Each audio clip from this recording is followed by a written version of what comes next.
Hey there, it's E Squared Photography. I'm Erin. And I'm Emily, and we are here to keep things simple and fun.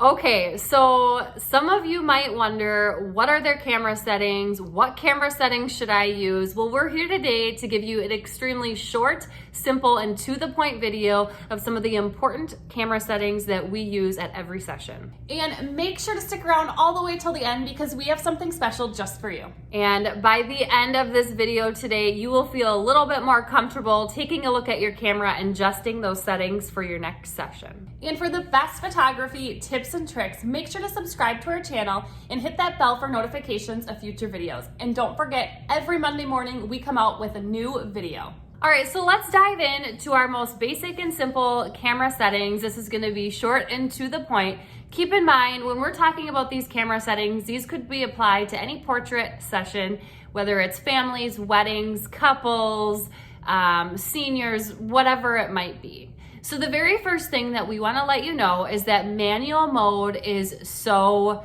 important. If you haven't yet made the jump to manual mode and you are still shooting in automatic mode or more maybe some sort of priority mode, make the jump to manual mode because it is the most important piece to getting those images that you really want. So let's dive into the parts of manual mode. So the first one is aperture.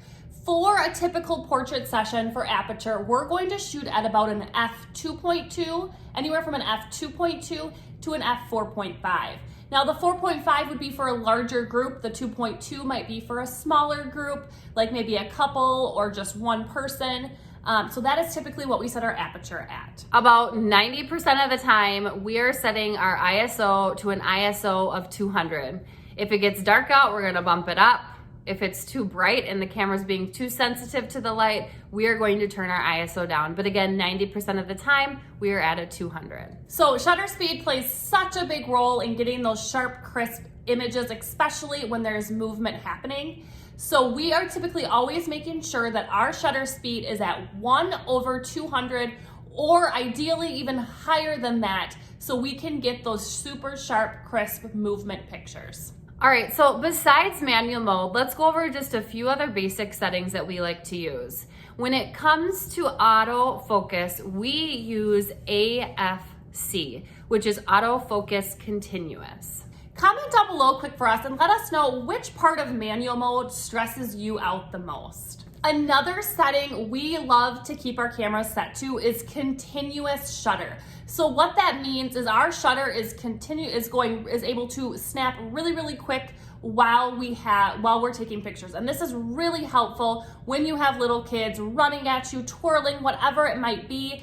Having that super fast shutter is super important. So when it comes to focusing itself, there's a couple different ways you can focus. You can use your shutter button, or you can use something called back button focus. And we absolutely love using something called back button focus, which means we are focusing using the back of our camera and our thumb with a button that we have set to help with back button focus. So the reason we use back button focus is we find ourselves just naturally liking that better. We're faster with it. And we also have found that our images are just a tad much crisper when we use back button focus. So our biggest goal when going to any session, whether it's a family session or a big long wedding day, is to keep it simple. So what we mean by that is we try to change as little as we have to on our cameras so we can focus on the client experience, focus on the posing, all of that, instead of having to focus on changing a bunch of things constantly on our cameras. So we like to keep it simple and change as little as possible on our cameras. Okay, so we hope this video was helpful for you, and like I said at the beginning, we have something for you.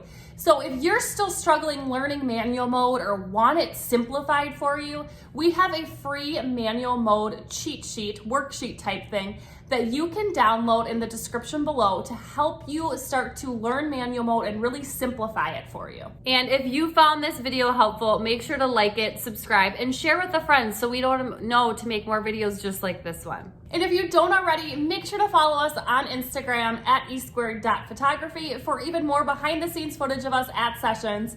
And don't forget, every Monday morning we have a new video. We will see you next week.